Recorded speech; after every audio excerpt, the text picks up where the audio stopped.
এশিয়ার সুপরিচিত অত্যন্ত অন্যতম পর্যটন কেন্দ্র বৃহত্তর জলাশয় সনবিলে ভ্রমণে আসা বরাক উপত্যকা সহ রাজ্য বহিরাজ্যের পর্যটকদের উদ্দেশ্যে আজকের এই প্রতিবেদন।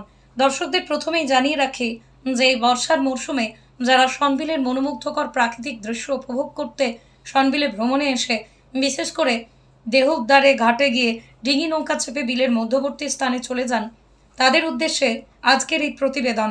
আপনারা ভুল করেও এই দুটি কাজ করতে যাবেন না। প্রথমত, ডিঙি নৌকা নিয়ে চলাফেরা করার দুঃসাহস করবেন না। দ্বিতীয়ত, মদ্যপান করে কোনো অবস্থাতেই নৌকায় উঠবেন না, কেননা হয়তোবা অনেকেই জলের গভীরতা বা বিলের দৈর্ঘ্য প্রশ্ন নিয়ে অবগত নয়। তারা মাঝে বর্ষাকালে প্রকৃতি কখন কি রূপ ধারণ করে তা বলা মুশকিল, কেননা পরিষ্কার পরিচ্ছন্ন আবহাওয়ার মাঝে হঠাৎ করে বাতাস বইতে শুরু করবে এবং তারপরে প্রাণহানির মতো একটা ঘটনা ঘটে যাবে, যে কোনো একটা ভুলে ভয়ঙ্কর দুর্ঘটনা, এমনটাই অনুমান করা হচ্ছে। তার জন্যই সচেতন মহলের তরফে এই সতর্ক বার্তা। এ ব্যাপারে সংবাদ মাধ্যমের সাথে কথা বলতে গিয়ে ইঞ্জিন চালিত নৌকা চালকরা জানায়, তারা শুধু অর্থের বিনিময়ে যাত্রীদের সুরক্ষার কথা না ভেবে ডিঙি নৌকাগুলোতে অবাধে পর্যটকদের নিয়ে ঘোরাফেরা করছে একাংশ ডিঙি নৌকা চালকের। তারপরে তারারে আমরা গিয়ে এই উদ্ধার করিয়া নিয়েও আই। এরপরে আমরা কই যে তোমরা এই ধরনের মানুষ লইয়া যাও না, মানুষ যদিও যাও তারের কাছে তাইকে বেশি দূরে যাইও না, তো আমরা কথা কিন্তু তারা শুনে না।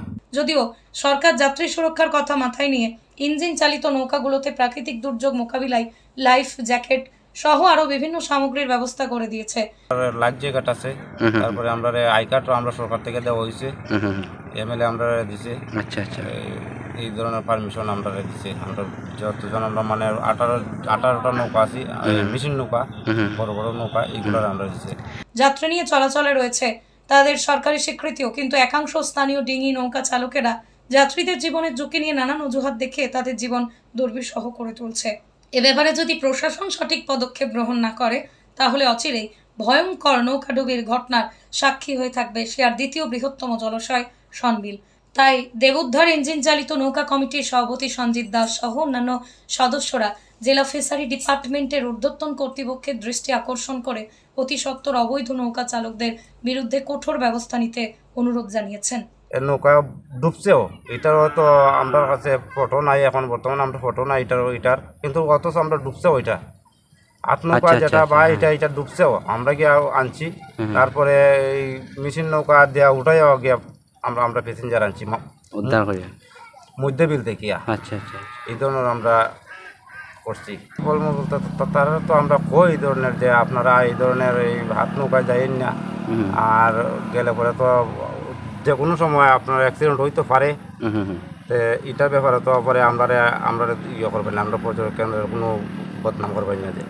আচ্ছা আচ্ছা, আর এই তারা এই ধরনের আমরা কই আর কি বললো, মানে এত অনেকে শুনছে, অনেকে শুনে না তো যায়। আচ্ছা আচ্ছা, মানে যারা তারা যাতে আয়া তারারে একটা ইয়ে দেয় যে তোমরা একটু ইয়ে করিয়া চলাইও, যাতে তারা সীমাবদ্ধ থাকিও। আচ্ছা আচ্ছা, এই ধরনের আমরা একটা প্রশাসনের কাছে আমরা এটা চাই যে তারা একটা তারা যাতে হয় এই ধরনের।